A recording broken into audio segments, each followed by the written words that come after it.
Hello everyone. I have this quilt calendar from 2020 that I found at a discount store for 50 cents. It has a lot of good quilting blocks in here. So I figured today what I do is make one star block and also talk to you about AI and the water crisis of all things and how it relates to sewing. So without further ado, let's go ahead and get into it. By the way, I will leave a link down in the comment section below of what blocks you need to cut out in order to make this and of the directions. We're going to start off by making the center of the star, and to do so we need 1 2 3/4 square and 4 1 5/8 squares. We're going to mark the 1 5/8 square on the diagonal and place one of those squares in the corner of the 2 3/4 square and then sew it down. Then we will rinse and repeat this process 3 more times in order to make the center block. There has been a major push to put AI in all of our devices. This AI has some benefits because we are able to learn new things through it. However, there are a ton of downsides to this thing. One of which is that the AI listens, so it pays attention to all of our keystrokes and to all of the things that we say and puts it into a database. And that means that there is now a privacy concern because the conversations that you once thought were private may not be so if you have a device in your vicinity. And a lot of people would say, well, I'm not doing anything illegal, so it doesn't matter. But it actually does matter when you're considering that this information could end up in the wrong hands.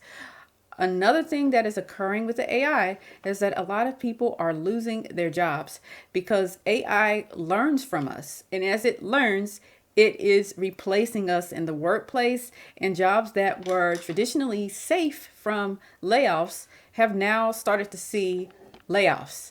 So this is a huge issue as the jobs are not being replaced with other jobs as they were in earlier times when technology changed, like during the Industrial Revolution, when machines took over many jobs. Those jobs were actually replaced by others, but this is not happening this time. And a lot of people are concerned about what will be the future of humans if the machines take over. I have now put together one corner of the center block. Now we have to rinse and repeat that same process for the other 3 corners of the block, and it should come out looking something like this. The next step is going to be to cut out 4 1 5/8 by 2 3/4 rectangles and also 8 of the 1 5/8 squares. We're going to mark the 1 5/8 squares diagonally and then sew the squares to the rectangles. But before we do, please do give this video a thumbs up, subscribe, and tap that notification bell to receive updates. The third thing that is occurring is that the data centers use a tremendous amount of energy. So some places that traditionally never saw power outages are beginning to see outages. And then 2, the energy costs across the board are increasing and people are seeing their bills skyrocket. The most concerning thing of all is that the AI uses water, and a lot of people wouldn't think that AI uses water, but it actually does. In order to cool the data centers, you have to use water. So I pulled this article here, and it says that each ChatGPT question that you ask uses 1/15 of a teaspoon of water. And that's really a small amount of water. But once you consider that this AI is going into all devices and that people are using this multiple times per day, regardless of if they know it or not, then we end up using a tremendous amount of water. And one would think that since the entire globe is mostly made up of water, that this wouldn't be a big deal.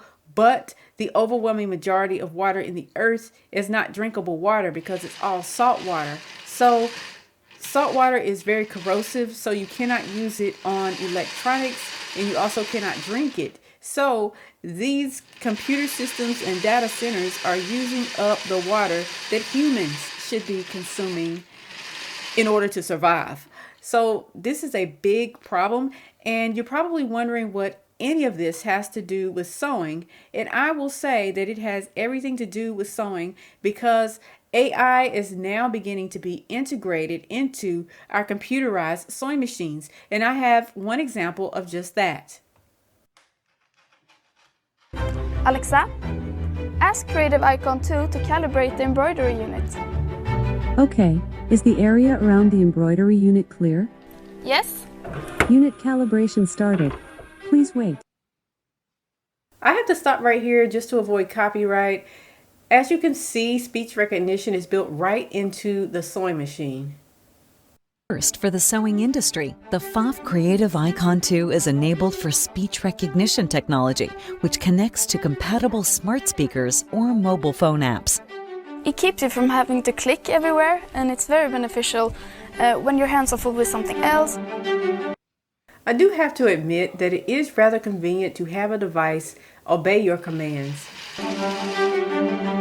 With PFOF Creative Icon 2, we are first in the industry to add artificial intelligence into a sewing machine.